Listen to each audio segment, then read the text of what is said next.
Well, ladies and gentlemen, thank you for joining us again this week. This is week 2 of Voices from the Desert.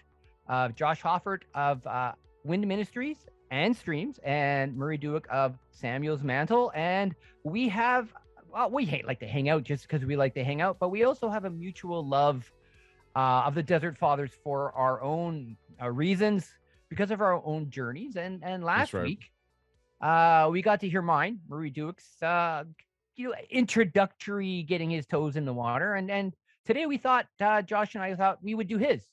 And so, Josh, thank you for coming to your own broadcast. I appreciate you showing up today. Yeah, I appreciate you inviting me on to our mutual broadcast. And it's funny. Last week you talked about your journey, and I was just thinking about that today. How much, when you're kind of condensing things, how much is omitted. You know, It's quite uh, something. yeah, it You're is feeling quite my something pain because from last week. well, we talked all about the painful moments you went through, right?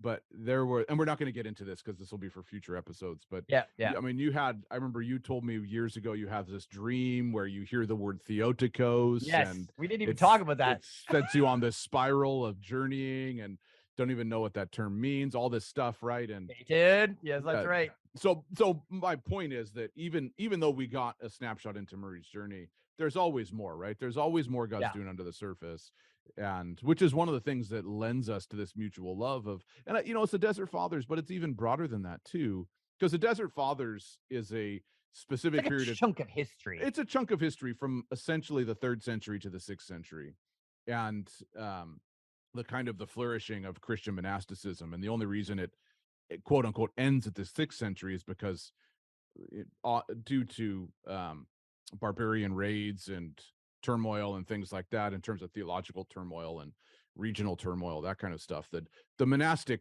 movement spreads far beyond where it was centralized in Egypt, Palestine, and Turkey. Yeah, and of course, Islam coming into those areas around that time period, right? Would have Yeah, for pushed it sure. So pushed it abroad. more So east.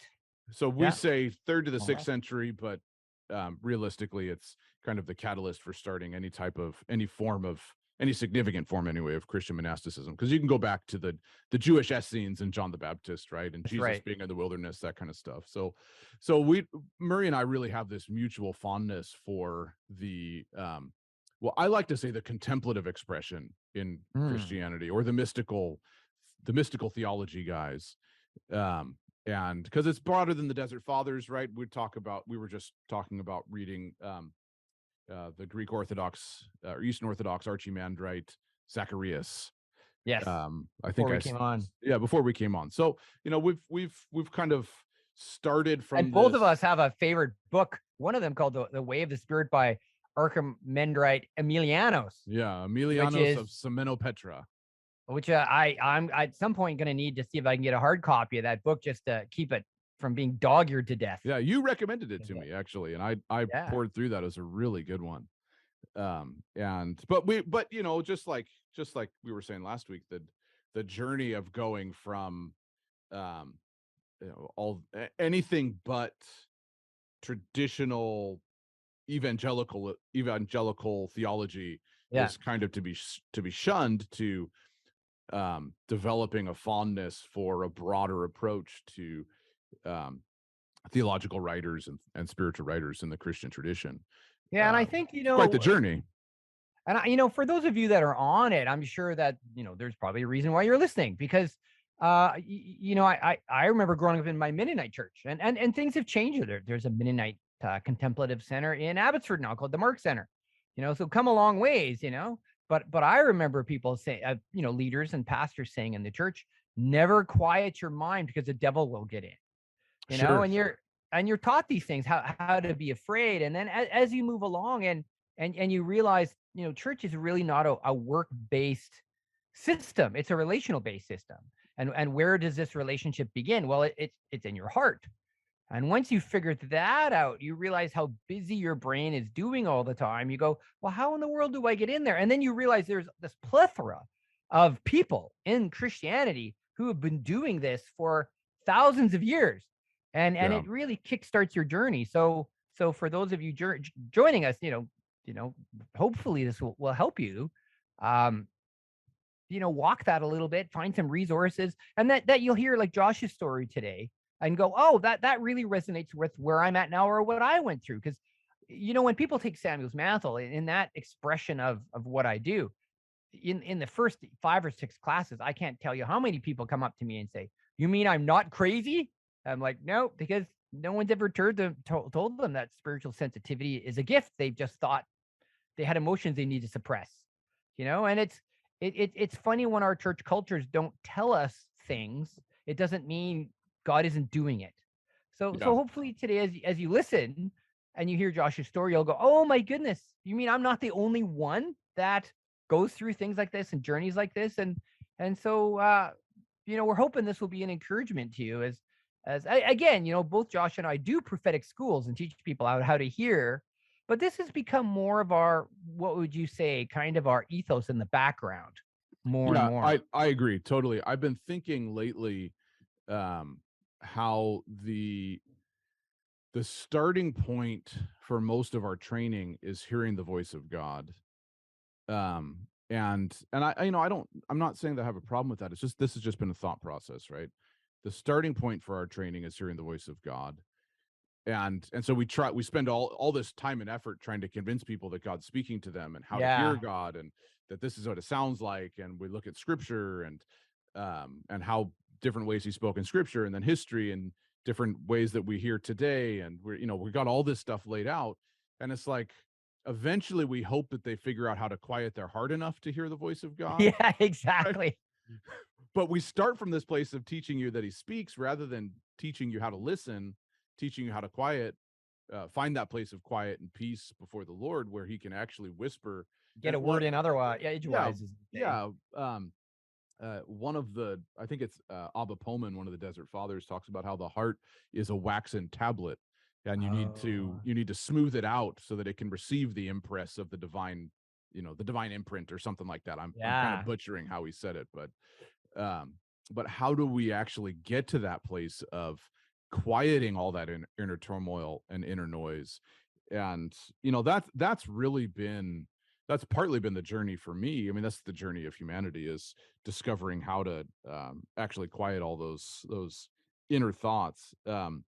I My background was, I was raised in a Christian home, in a Christian environment, and going to generally speaking, going to vineyard churches growing up. So fairly open, of course, to things of Yeah.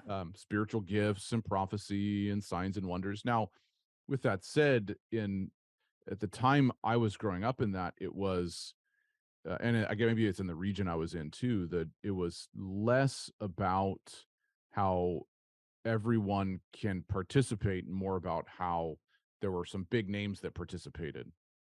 And Yeah. so when I say that, what I mean by that is that there wasn't so much like weekly trainings and equipping events and things like that. There'd be big It was still conferences. like, "Hey, this stuff happens today. Look at these guys. They're gonna come to our church and demonstrate it." Yeah, and that's fine. Like Yeah, that's kinda where it was that was at at. the Yeah. moment.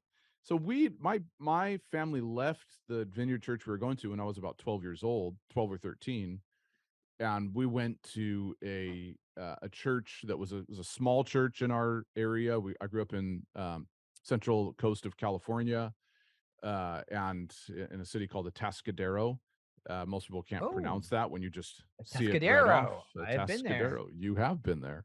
I always And thought you grew up in Paso Robles. Atascadero. Well, I did live in Paso for a while as well, Paso Robles. Oh, So my, I learned something new here. yeah, there you go. So I was going to this church with it was probably 40 or 50 people. The church had purchased a house and remodeled it to be a meeting place, and this church was doing weekly prophetic training and Wow. gatherings, and it was very much a hotbed of prophetic ministry. Even though it was small, it was Yeah. quite respected in the area for for as respected as prophetic churches could be at that point. um Yes. and so it Why kind do of we laugh? People are asking. yeah, yeah. Well, as the story goes along. Yeah, other people will laugh with us, they'll understand. That's right. um the Uh, so it kind of worked out like, I if I as a teenager, if I was in trouble, and grounded or whatever, then I was forced to go to the church meetings, you Oh my know, goodness.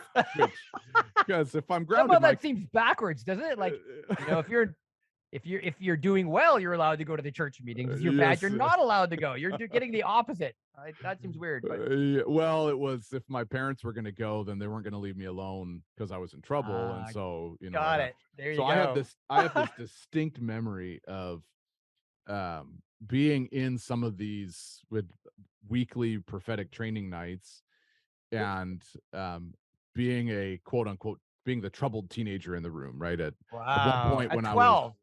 well, no, when I was this, we were there for 5 or 6 years. Oh, got it. Okay. From 12 to So 17, 18-ish, we're yeah, talking. when I was 16, 17, probably just turned 17, maybe just before turning 17, I was arrested for shoplifting. But Oh my goodness. I wish I so could see a picture of you at that age. You're gonna have to produce one at yeah, some point. I As a was former youth pastor, I like looking at people in that age group. I go, yeah, I oh know someone like you. yeah, that's true. You would have for sure. You would have. So I remembered very distinct. I was grounded for months after that happened. Right, I Oh was in no. big trouble. I was a pretty good kid, but I just got caught up with some people I shouldn't have been.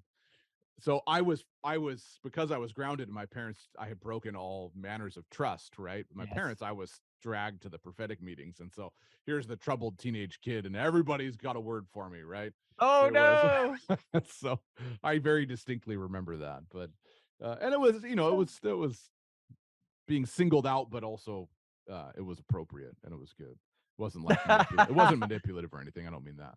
So that but that just gives you kind of a snapshot into Josh's growing years of Got it. um, Absolutely. this kind of stuff in the sense of um, hearing God's voice for others, expecting some kind of supernatural visitation in times of worship and time and meetings and gatherings and stuff like that It was just commonplace with that group of it people. was fairly commonplace, right? It doesn't mean it was super healthy or Yeah. really, there's still problems within that.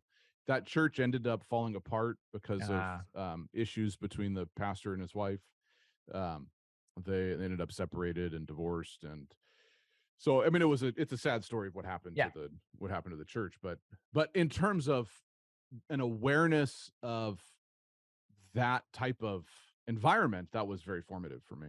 Wow. Um, and very very kind of your typical conservative evangelical theological approach, right? You're not there's going to be wine wasn't in our house or beer wasn't in our Yeah. house or I wasn't allowed to watch Casper the Friendly Ghost growing up or Man, those. Yeah, you're gonna I need healing know. for that. I do need healing for that. I did grow up even though it was an environment where there was a lot of Holy Spirit type of stuff, Yeah. it was still a conservative environment in terms of how I was raised. Um, so when I was 18, though, my parents separated and then ultimately they divorced. Yeah, which was devastating to me. Oh, sure. And obviously any it's devastating to any some of the people I've met think that, oh, we can finally do it the right way. Doesn't work that way. No. The damage that happens to the kids is just going to happen. And so it's a very difficult thing to walk through. And anyway, so I did careen for a while. um I never really lost a sense of God's existence or anything. I'd seen too many things and been privy to too many things to lose that, but I just had no value or um want for any of that stuff after my parents separated. Oh, for sure. The church falls apart, my parents separate, and I'm 18 years old, way more interested in friends and summer and all that kind of stuff. Um, so anyway, I don't want to make this story super super long and all about Josh's No, it's all good though. It's good to lay a format because I think everybody out there has a when you end up meeting the Lord, I think sometimes the old saying is nothing changes until staying the same becomes too painful. And yeah, that that's seems to true. work that way. And I think most people listening that end up here will probably have that story. So I think this is good. So Yeah, well, I ended up very depressed by the time I was about 24 25 years old. and I'd been through a string of broken relationships and had my heart broken a couple of different times, and was just kind of sucked into a partying crowd, and Yeah. kind of living from moment to moment, from high to high, from party to party, and all the spaces in between. Well, those spaces are a blur, and also the spaces in between were a blur. Um, and it was I had a friend of mine who he was a uh, pastor's kid, kind of your typical PK, and he was also on the worship band of the church, and this was back at the vineyard church I had grown up going to. So I Got wasn't it. involved in church or anything at this point, but I was Yeah. hanging out with this friend, and Really? How did you manage to maintain this friendship in the midst of? I didn't maintain it. We reconnected because Oh, he got was it. part Okay. of the same friend group that I had gotten involved with. We were going to parties and all that kind of stuff. Ah, And so we knew each other from our growing up years, and so we had this mutual eh, affection for each other. got it. And Okay, well, and that's he good. Interesting how the Lord permitted that at this moment. well Cool. and he I mean, his life was a mess also. He was on the worship team, but he would frequently show up to Oh, worship got it. or Yeah. Sunday morning Of course. totally hung over, right? It's the presence of the Lord, everybody. Really. Yes, yes. I can't open my eyes because I'm so in love with Jesus, when really he just had a pounding headache. So, but he started bothering me. Like, he would just be like, "Josh, you need to go back to church. You should come back to church. You should go back to church." And I wanted to have nothing to do with it. And it's not exactly like he was the best witness, because we were doing that at 2 a.m. at the bars, drunk as skunks, right? When he's Yeah, saying, absolutely. or as everybody came back to my house and we kept the party going until 4 a.m. or whatever, right? Then he's Yeah. bothering me out on my porch as we're chain smoking cigarettes. But he would just pester me for months. He was pestering me. You should go back to church. So finally I listened to him, and I went on a Sunday morning to the church, and it was, like I said, the Vineyard church I grew up going to, before we had left to go to the prophetic church. And I kind of went into the guise of just going to see my friend play Got drums, it. not really interested. I could actually point to a moment that had happened probably about 6 months before that, where I'd had this conversation with a friend, and he he started talking about his faith, and I remember feeling a distinct warming of my heart, Huh.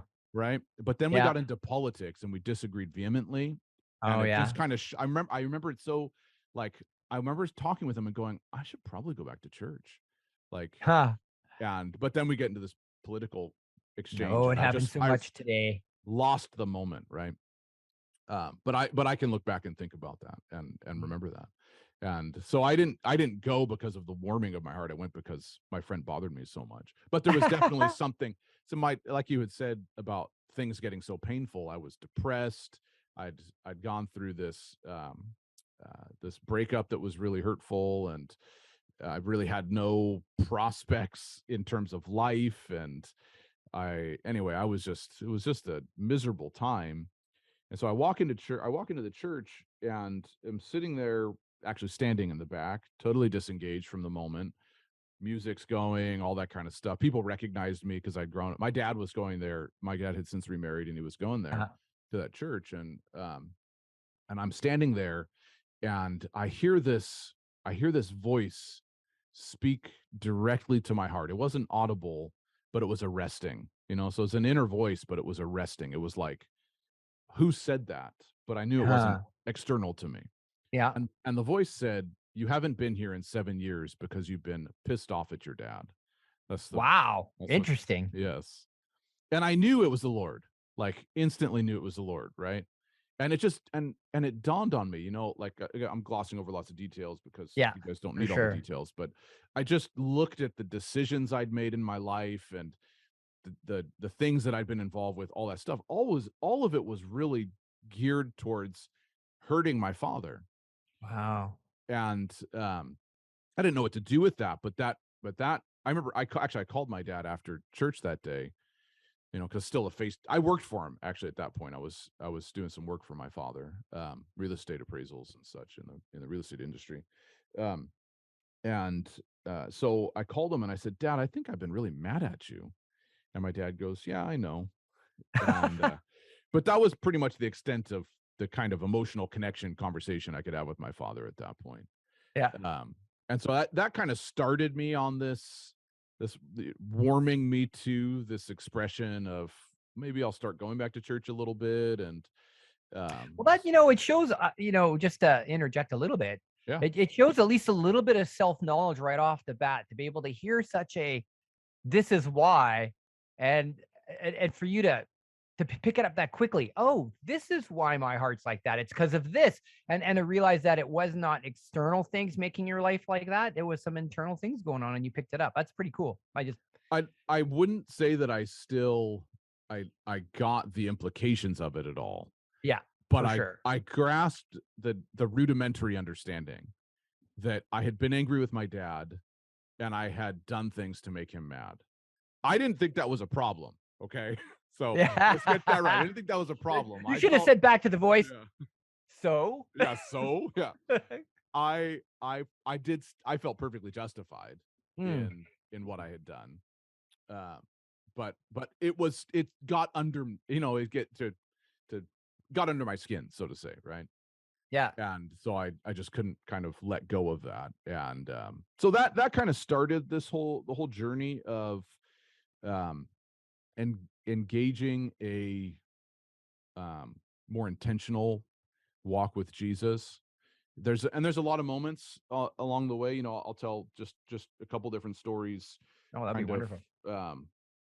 um, showing how that the process, my heart warmed a little bit more and a little bit more and a little bit more.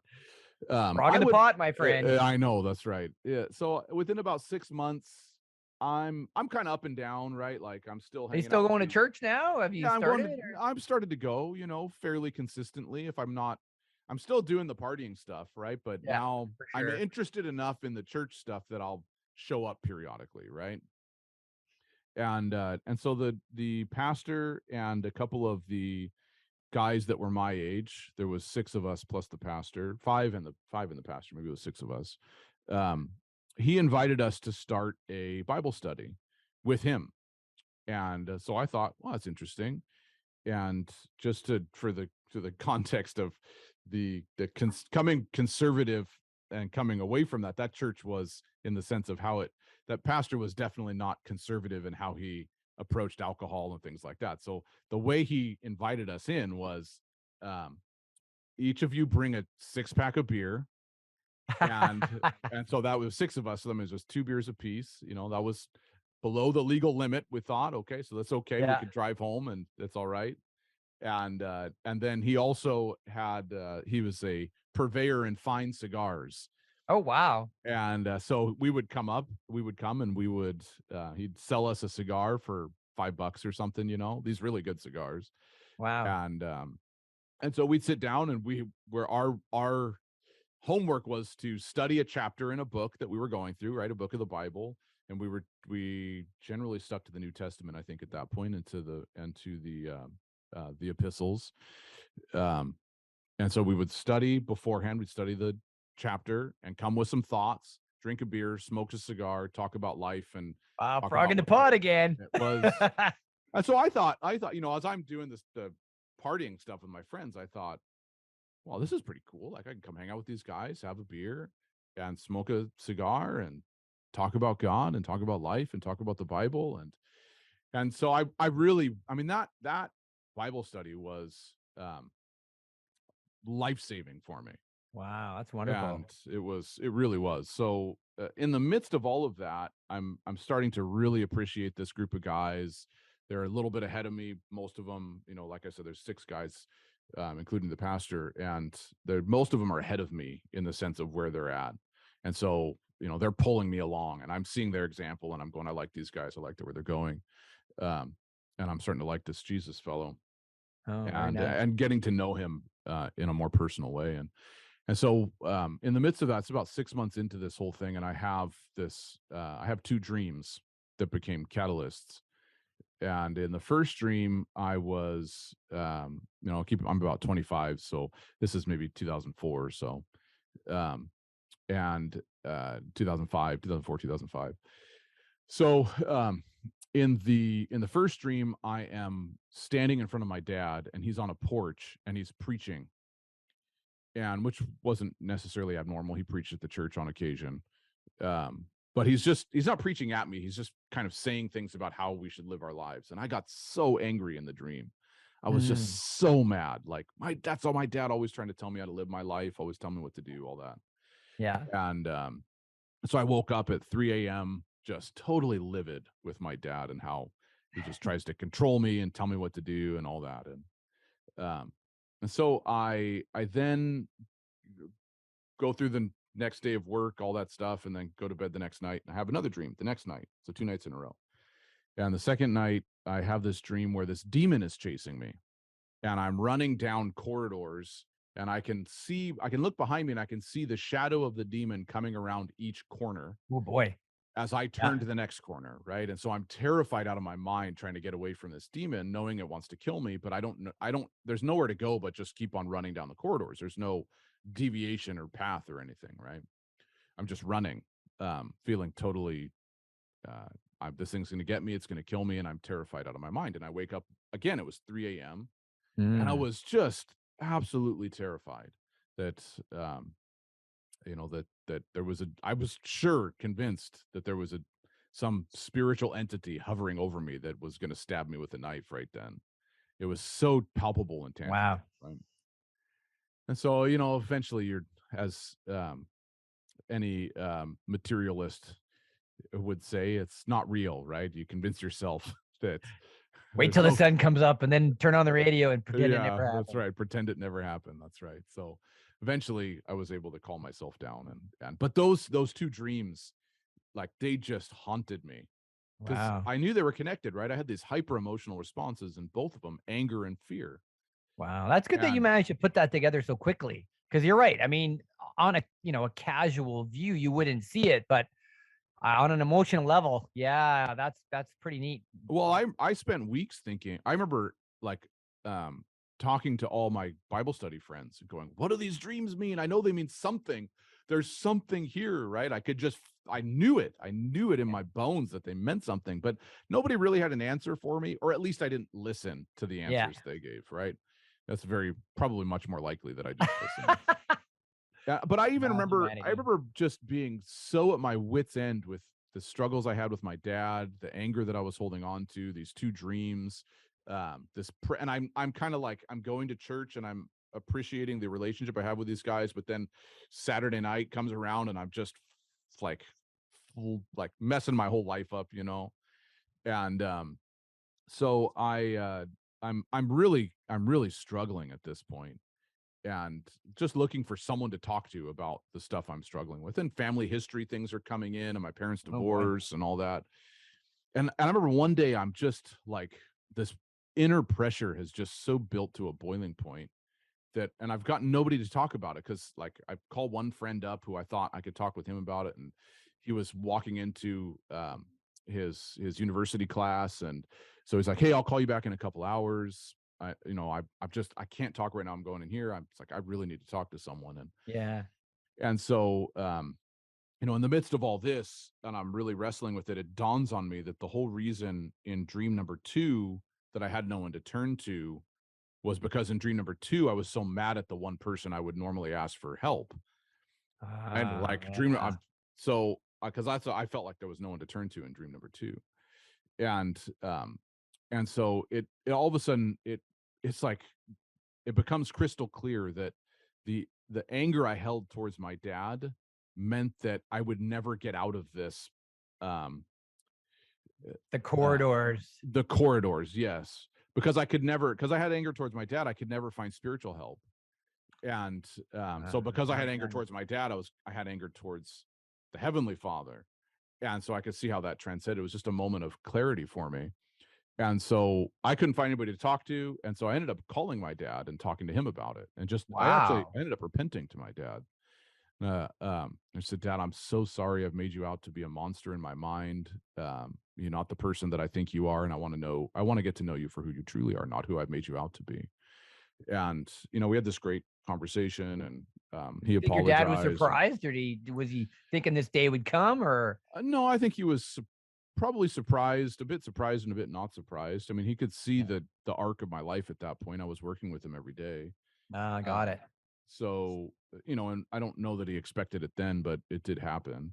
Yeah. Um, and so, that this is like this kind of expression of Christianity was kind of the normal for my life now, is having these moments where the inbreaking of revelation causes internal pressure and I've got to figure out and wrestling with things. I didn't have Yeah. that kind of language to describe it then. I can recognize it in myself and in others now. Um, but just the engagement of revelation and what it does to the human heart. And it's not, I mean, people, you want these nice, fluffy experiences without realizing that revelation puts pressure on people to change into who they're created to become. It's not necessarily an easy thing.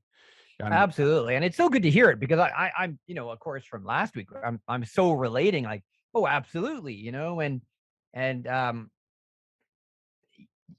I'm kind of smirking inside a little bit just because I'm like, boy, people who would be listening to my last podcast and yours are thinking, you're not talking about the Desert Fathers, you're talking about why you guys are both prophetic.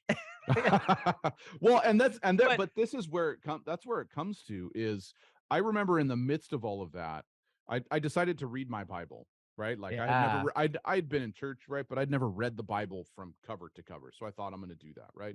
So I started in Genesis 1 and worked all the way to the end of Revelation. Took me probably about 8 months to get through the whole thing. That's actually where I Wow. discovered that I'm a morning person more than a night person, Oh, because interesting. I would sit down at night to read and I'd fall asleep within a chapter. But if I woke up early, I could read 10 chapters and I'd be fine, right? And then I could go to work. Interesting. Yeah. Um, so once I finished reading the Bible, I thought, okay, well, now I've read the Bible. So, like any young man, I've conquered it, right? I Yes. understand it. I know everything. So now I'm now holy. I am now holy, right? Not to mention my life was still a mess, but now I'm holy. That's the anyway. That's the Western Christianity. You could be holy, but your life can be an absolute disaster, right? Anyway, we'll talk about those kind of things later. Yeah, we'll get back to it. Yes, Especially in regards, Josh. yes. So I decided I was going to sit down and I was going to pray now, right? I conquered the Bible, so now I'd conquer prayer. And I remember sitting down on the floor of the uh, floor of my bedroom and closing my eyes. And within 30 seconds, I just decided to pick the Bible back up and start reading again.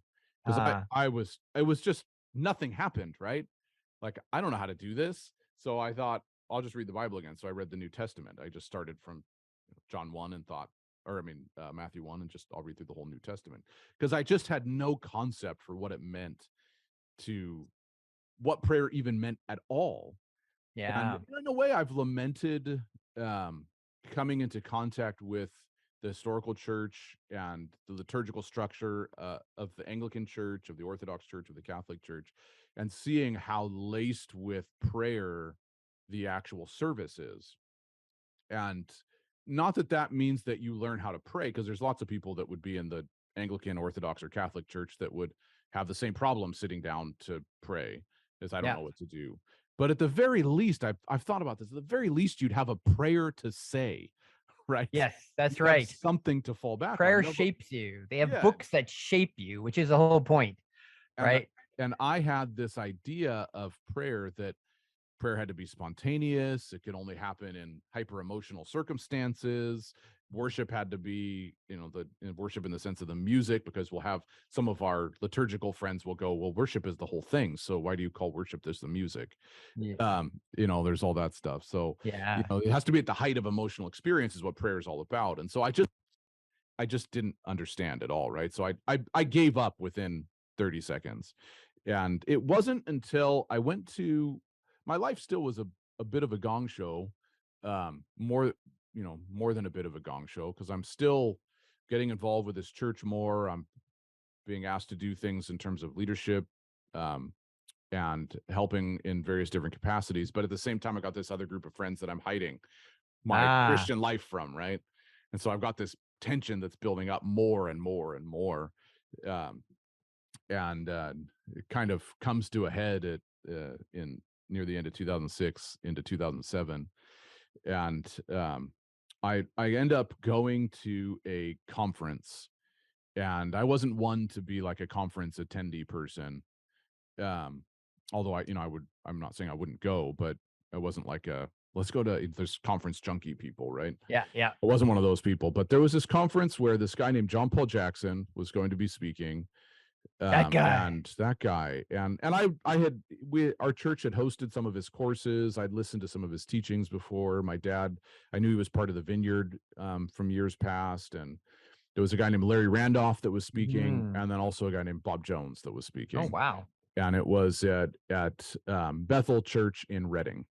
So Oh, weird. Chris Valadin was also speaking. What would you call that? The trifecta? Like Yeah, it kind of was. And it was called I can't think of the name of it. Eyes and Wings Conference, what it was. Oh, 2007. yes. I think that's what it was called. That's a very I know a typical little bit. charismatic name for a conference, right? Yeah. So I go to this conference just thinking my life is a mess. I'm living dual lives. God, I can't do this anymore. You either need to meet me or I'm done. Right? Because I'm going to give myself fully to the chaotic, unholy lifestyle, or I'm going to give myself fully to you. It's got to be one or the other. I can't do this dual life anymore. There was so much pressure that had mounted up.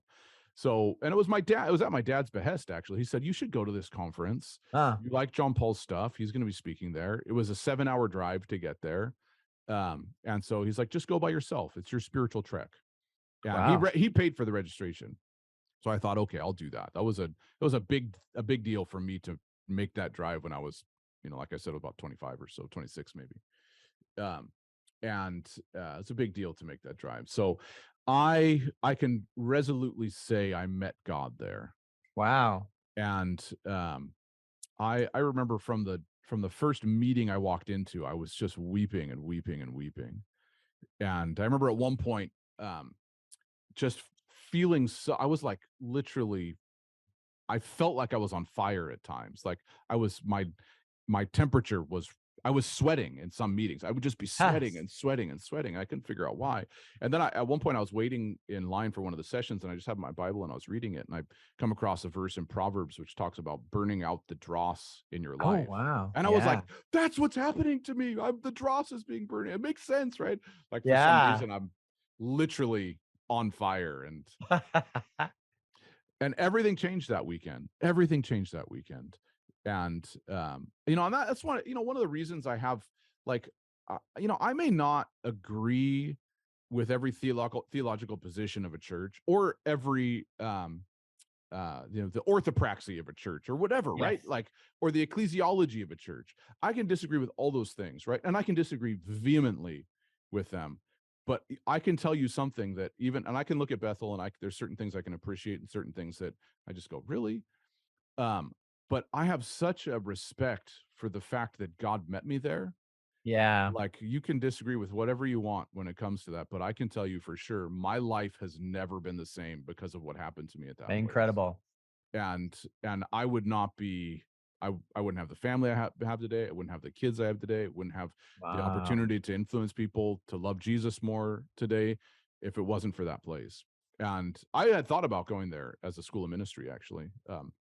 So so everything changed, right? And I remember uh, I decided to sit down to pray again, actually in my hotel room while I was still there, and because I had I had felt the presence of God in a tangible way. I sat down to pray and it was like, I know how to pray now. Interesting. Prayer is just, I can just sit here with him. I don't have to say anything. I don't have to verbalize anything. It was just all of a sudden I had this deep sense of abiding and being with. And every time I sat, I could just sit with him. And there wasn't effort or anything. It was just sitting. And I was like, I'd sit there and there'd be this presence with me. And it was like prayer all of a sudden made sense. And actually it's never not made sense since then. Is I and so anyway, That's great. so Wow. I went from not understanding what it meant to sit in prayer to I could sit here for an hour and I could sit here for 3 hours and time just kind of fades away and I'm just with the presence of the Father and he's there with me and I can feel his love and I want more of this, and I want to Yes. change, and all this stuff. And so my life, actually, I left. I couldn't listen to secular music. Actually, I have no problem with secular music, but for probably about a year and a half afterwards, the only thing I could listen to was worship music. I Wow. I I I was an avid audiophile at that point. Had my my iPod video, back when we had those things, was Oh, completely chock full yeah. of music. The indie music scene. I'd go to shows all the time, all that kind of stuff. I was exploring every up and coming band that you could find. I couldn't listen to any of them, and not because I think they're evil or anything. It's just I would turn it on and it would turn my stomach. I just Huh. couldn't listen to it anymore. And so all I could listen to, if the song wasn't about glorifying God, I couldn't listen to it. And like I said, it lasted for about a year and a half. And you know what? It's funny. It's not so much that all of a sudden it turned off and now I can listen to secular music anymore. It's just that if I turn any music on, it's almost always going to be something glorifying God. It's just now I just don't even think about anything Part else. of your So DNA. yeah, so I could put a music on and have, like, last night we had a dance party with the kids. I can put that on. Doesn't turn my stomach anymore, but I have no appetite for listening to it beyond the moment of fun with my kids, right? Yeah. So appetite changes, lifestyle changes, prayer life changes. All of a sudden I can pray. I'm having these conversations with God, and um so that really was kind of in my own journey the catalyst for coming to an awareness of God's abiding presence. It wasn't, Interesting. it wasn't so much in a way I stumbled into it. I don't want to denigrate pastors that poured into me and leaders that poured into me and all that Oh, kind for of stuff. sure. But in a way it was like I stumbled into trying to figure out what it was all like, right? I had to, it wasn't like someone came alongside me and said, not that I might not have been open for the instruction, but it wasn't like I had someone come on and say, here, try this format for prayer, or try this format for reading, or spend some time doing this. I wasn't given any instruction beyond, I remember I was chastised for showing up to church late. I needed to show up to Yeah. church earlier. And I was chastised for not sticking around and stacking chairs, and which was fine. I needed to learn to be more engaged and to serve. That was so true. Yes. But that was formative. But the formation wasn't, here's how to navigate the issues in your heart or the things that are coming up. It was, well, attend church, read your Bible, and come to the Bible study and you'll be good. And I Yeah. wasn't good. It wasn't working. It got me so far, but it didn't get me all the way there. And it And was it you'll, was maybe I'll say one thing. It's interesting if you're listening to a couple of things, like, because again, we're still talking charismatic experience, and that's why I would call myself, again, a charismenodox without explaining it, because it doesn't mean you have to throw out who you are. But if you'll notice with Josh's encounters, it changed his heart and showed him what was in his heart, right? yeah, And revelation wasn't just for another high, it was to become more like Jesus. And, yeah, and realizing there's crap in your heart, you don't know it's in there until it comes up, right? And that's then right. on top of that, all of a sudden it's like, oh, I can just be with God in stillness. And you start to live out these two things. And then you begin to realize, well, who teaches this? Where does this come from? And you realize, oh my goodness, the church has been doing this for 2,000 years. Why didn't anybody tell Yeah. me? You And know? and So I just wanted to point that out, that if you're listening to the story and you have a pair of glasses on as a charismatic, you're like, well, yeah, I go through that stuff too. But when you change your glasses just a tiny little bit and you realize, well, the church has always had charismatics, always. But as you grow in your faith, you see these things continually happening. Where can I learn more about it? Dun dun. Welcome to the podcast. yeah, It's that's like right. Welcome to the podcast. Yeah, Voices from the voices from the Desert, desert. because Exactly. that's where we found voices. That's where we found insight, was from the desert. Um, Yeah. and so it probably took me, now this is 2007, so it probably took me another good 7 or 8 years to really find, to connect with the historical tradition in a very direct way. And how did that happen? Like, what Well, was the crossover for you there? the crossover for me, I end up in 2007. I end up um, applying to intern with John Paul Jackson's ministry, which is Streams Ministries, and so I'm Yeah. still involved with that ministry. They had an intern program opening in Canada, and so this was 2007. So I thought, well, I want to do something more significant with my life, so I want to go to some kind of whether it's going to be a seminary, ministry school, intern program, whatever. I wanted to do something. So I really liked what this guy John Paul had to say, and I'd Yeah. listened to some of the stuff. His message was all about character and integrity and things like that. And so I thought I like what this guy has to say. So I ended up applying to be part of the school that he had opening up in Canada. And so that was how I ended up in Canada. And so in the context of some of the training that we were going through when I joined that school in Vancouver, British Columbia, closer to where you are now. I'm on the Yeah. other side of your country. So Country, everybody remember that. yes, yeah. So it was in the context of that, of the training, there were a couple references. One of the units of training we went through was the Dark Night of the Soul. Ah, yes. And so I had never heard that terminology before. And we caught wind of the fact that it was connected with a 16th century work called The Dark Night of the Soul by John of the Cross. And so I thought, well, that's interesting. So I thought, I'm intrigued by this, and so I went out and purchased the book, The Dark Night of the Soul. Right, this has been 2008 or so, and I read that book, and it made no sense to me at all. Ah, And at the same time, there was a couple other references in the context of the training that we were going through to Teresa of Avila, and so I picked up her book, her autobiography, The Life of oh, Teresa. Not Interior Castles, but The Life of Teresa, and that one I connected with a little bit more. And I thought, hey, this is interesting. So that was kind of my first introduction to the contemplative writings in Christian history was through the training that John Paul offered with the intern program there. But it wasn't so much intentional, right? It was still yeah. very much through the lens of evangelical theology, and which I would What always, still go ahead.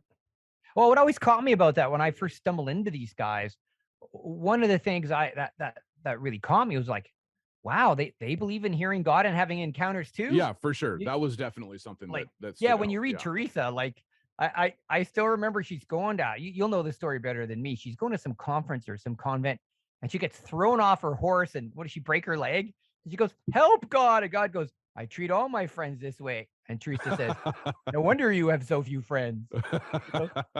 But just like, wow, you can talk to God like that, and you guys are friends, and I was like, people do that back then. Like, no one told me. Yeah. I was like, I relate to I. You're allowed to be kind of sassy, and he actually talks back, and that's okay. And because anyway, you kind of connect with these guys. Well, They're yeah. It normalizes generally speaking, if you were raised in the charismatic or the Pentecostal tradition, somehow in the culture you were taught that the Holy Spirit disappeared for a particular length of time, and yeah, till then Luther, pretty much. no, till Azusa Street. Oh That yes, was kind of absolutely. that was kind Well, of Mennonites, when right? We go yeah. back. So that was kind of when everything started up again. Was Yeah, in the early absolutely. 1900s at Azusa Street. The Holy Spirit comes, tongue speaking becomes normal, and in a way, like obviously the Pentecostal tradition into the charismatic one really did get kickstarted through Azusa Street. And so when I start reading John of the Cross and Teresa, and you're like, wait, this is 500 years, 500 years earlier than that. Yeah. And they're talking Shocking. about hearing the voice of God, and they're talking about having personal encounters with Jesus, and they're talking about engaging with revelation. And I thought that, wait a second, right? So kind of, Aren't those heretics? yeah, like, but those are That's what Catholic, I they're would have been taught, Catholic, right? they're heretics, they're Catholic, right? So that was kind of, wrestling through those kind of things, but finding the profound wisdom in Absolutely. It's pretty shocking. well, the profound wisdom just in the concept of the Dark Night of the Soul, which most people end up going through who have any are serious at all about following the life of God and being formed Yeah, by Him. exactly. And so that was the crossing point. Was John Paul Interesting. had a value for the contemplative authors, and he laced some of his training with quotes from them. And That's so wonderful. and at the same time, I remember at one point my dad gave me the collected works of Francis Schaeffer. You could see them. Murray's looking at my um, On the His They're bookshelf, on the bookshelf somewhere back there anyway. as The I collected drool and ask God to forgive me. the Yeah, although he collected gave me some really good books, I must say, so I did, I'm yes. blessed. The collected works of Francis Schaeffer, and so I spent probably about a year devouring those. I read the whole Oh, thing, volumes wow. 1 through 5.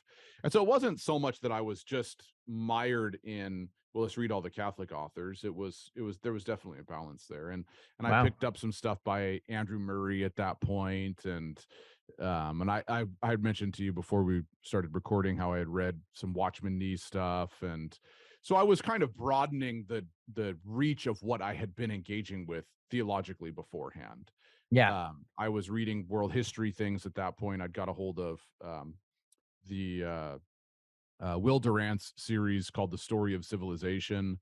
It's Oh, a wow. I think it's 11-volume series. Actually, it's back there on my shelf as well. 11-volume series on the history of the world, and so I've been going through that, and so very much so trying to understand more of what got us to the point that we're at today. And then so in the midst of all of that kind of stuff, um, now we're getting into probably 2013, 2014. I started catching wind of a collection. Actually, no, it was before that. It was Christmas one year, probably 2012, and I'd met my wife at this point. We were married and no kids yet. And Erin got me a Christmas gift that she'd picked up at the local bookstore. And we had been there together, and I had been looking at the Christian books and thought there was this particular book that stood out, and it was called by Bernard McGinn, called The Essentials of Christian Mysticism. Oh, wow. And he basically Bernard McGinn takes it's you'd find, like, I remember being at Regent College in Vancouver looking at their bookstore, and that book is part of their curriculum, so it's a pretty serious study.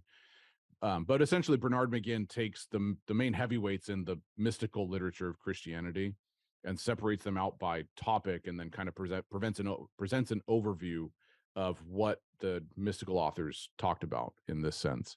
And so I saw it there sitting on the bookshelf at the bookstore and thought, wow, that book looks fascinating. And so I remember I walked away, and Erin was there, and she doubled back Ah, and bought it and gave it to me for Christmas. I totally surprised me. And and so at that point, I was hadn't read a whole lot of the contemplative authors. I'd read some, but that book was really probably the next great catalyst after wow. John Paul and the courses, and learning about some of these things about prayer. And we learned about Lectio Divina at that point, of reading the scriptures, um, and spending time in silence with the Lord. And that had become a very much a routine part of my life, waking up early, making the coffee, sitting Yeah. outside on a porch for an hour or so, just being with the Lord, drinking coffee. And that just became such a protected time in my life, and still is. But that Bernard McGinn book, I started reading it, and so I I actually might have that.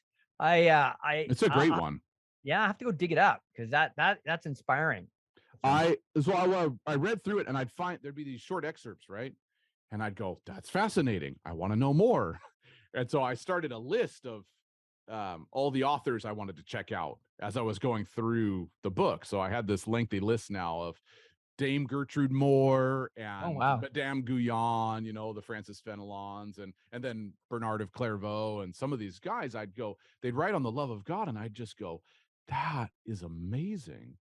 And so I'd try and track down maybe a PDF or a book if I could find it on Amazon, whatever, right? Any way that I could. And so in the midst of all that is when I caught wind of this collection of sayings called the Apothegmata Patrum. I think I'm saying that right, which is the sayings of the I have Desert no Fathers, idea. the sayings of the desert, sayings of the Desert Fathers. Got it.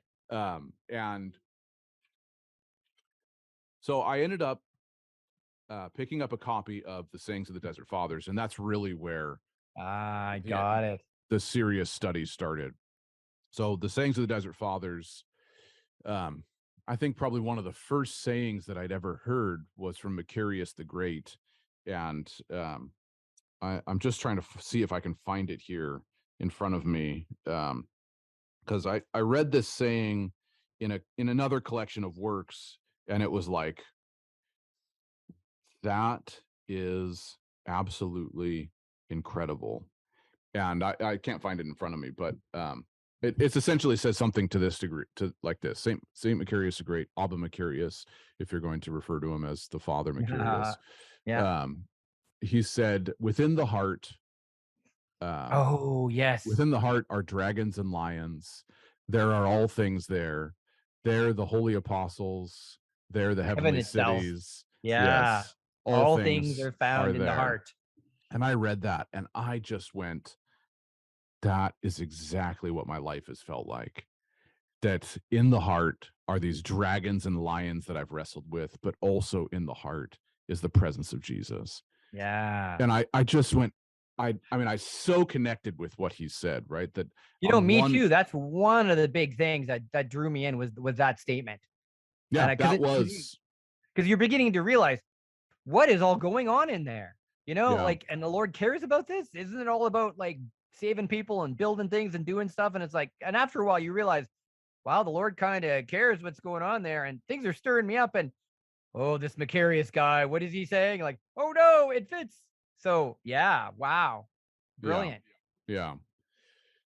So that was finding the sayings of the Desert Fathers was really the catalyst that sent me on the journey then. So I started studying the Desert Fathers, and then I started writing about the Desert Fathers. I went like, I know what I didn't find any resources when I was growing up, so I'm going to start writing about them. Wow, And they're brilliant too, everybody. yeah, Just so you know, yeah, Josh's work on the Desert Fathers is, and you can get it off his website pretty like for free, and just click on like Father Macarius and read about his life and that statement. And I'd really recommend it because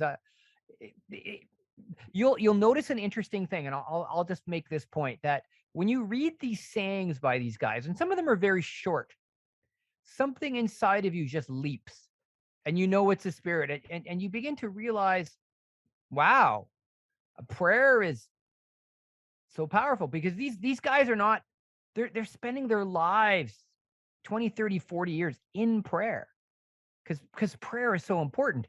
And you begin to see things differently. And I'll just throw out one little thing from Father Mike on that, if you don't mind. So yeah. Father Mike, We'll friend have of to end mine. on that. We're getting pretty Yeah. long on this So one. I'll throw out one example of a saying out of a Desert Father. I've run into it a few times the last couple of days, and it's haunting me. These things haunt you. And the statement was, the mirror of a monk's soul is prayer. And I'm like, oh, like, and again, we got to make sure we don't measure ourselves against these people who are, praying 20, 30 years. But yeah, I mean, does my hunger, is it pushing me into the presence of God all day? Or am I thinking more about, boy, I'd sure like to get those new tires in my truck. It's kind of, but, yeah, anyway, maybe that's a good place to stop right there. And because we can always go on to the next thing I was going to say at a different There's thing. there's a lot. Well, we'll have more time to talk for sure. Yeah. So, Because it stirs up so much conversation. Well, maybe I'll just say it quick why this is important. So we have this friend, and hopefully he's going to show up, Father Michael, and he started out life as a kid as a word faith guy, and then he became went to Youth of the Mission and smuggled Bibles into Russia, and then he became a Foursquare pastor, and in the end he converted to Orthodoxy. So he speaks charismatic well, and he can share his own journey someday. But I was picking a fight with him, and I said, because I like to do that, I said, Father Mike, why do you lock all your best people up in monasteries? They should be doing something. When I was more of a doer, he goes, well, we don't lock our people up, However, they'll pray for 20 or 30, maybe more years. And you know what? You'll go out and you can meet these people and hang out with them, and you'll connect, and one of them will become your personal friend, and they'll become your spiritual mom or dad. How do you find spiritual moms and dads in your church culture? Crickets, silence, because we don't. And you begin to realize there's things in our culture we're missing that the church is always invested in, and it connects to prayer, but it also connects to walking with people. Yeah. And you begin to see the impact of these things going, wow, in the prophetic, we need this. Yeah. So when you read these statements and you get this culture, you begin to realize, let's go deeper. And why we really want to do Voices from the Desert, because as you can see, there's some things we can't even see because we don't even know the right questions to ask. And Yeah. the reason why I told that story was like, oh, I never thought of that before. And these blocks that we get from our culture actually block us from encountering the Lord. And you can step outside of your culture to charismatic culture where the Holy Spirit's moving, That's right. has moved, is moving, and go, you mean there's answers for this? And it spurs you on the way. And Josh and I, we've started this journey, and you can see how it started. But there's gold in this river, right? And Yeah. it's worth panning for. And as Josh and I have just kind of walked, discovering, these kinds of things, how our belief systems need to change, how God has changed our heart, how we've encountered Him, how prayer again is so much more, as Josh said, I didn't know how to pray. Now I know it's more of a focus of Christianity than I ever personally ever thought. I mean, even though I've read 100 times, Elijah was just like a man just like us, and he prayed continually. If I look over my years in ministry, I've spent a lot more time teaching and training and doing than being in prayer. And you know what? I've come to the point, and I'm horrible at it. I will say it right out. Prayer is more important. Yeah. And, And I'm that's what, shocked by that. yeah. And that's what the whole podcast is about. So that's what we hope to help introduce people to. So, yeah. So there you go, everybody. Thank you, Josh. Yeah. Josh will probably close. I just want to say thank you for being vulnerable and sharing your upbringing and your story. Yeah, of course. Because it's going to connect with people's hearts. And you guys, I just want to say again, saying just little bits here about Desert Fathers and stuff. Go to Josh's website and dig around. I mean, he's done some tremendous work bringing the gold out of the river, and see for yourself what these things do to your heart and what the Holy Spirit testifies. And hopefully we'll put the link in the description. So yeah. Yeah. And more of this stuff will bubble to the surface. That's so right. Yeah, thank you exactly. for today, Lord. That's right. And Josh. Until next time, everybody. Yeah. All Thanks right. for coming on the journey with us.